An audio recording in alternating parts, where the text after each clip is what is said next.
BRS party ఊహించనంత majority గెలుచున్నారు కాబట్టి, అంటే వాళ్ళు ఊహించనంత అసలు ఏమీ రాదు బీఆర్ఎస్ పార్టీకి అనుకున్న వాళ్ళు ఈరోజు 40% 4,000 పై చిలుకు సర్పంచులు గెలుచున్నామంటే ఖచ్చితంగా ఈ ప్రభుత్వానికి వణుకు మొదలైంది.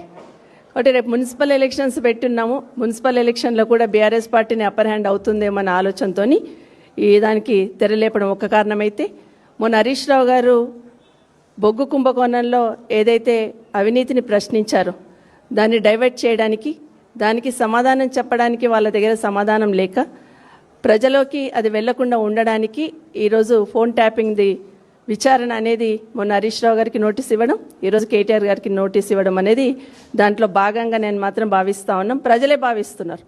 అంటే వాళ్ళ అవినీతిని కప్పిపుచ్చుకోవడానికి, దాన్ని డైవర్షన్ చేయడానికి మాత్రమే దీన్ని వాడుకున్నారు అనేది ఇప్పటికే ప్రజలే గమనిస్తూ ఉన్నారు.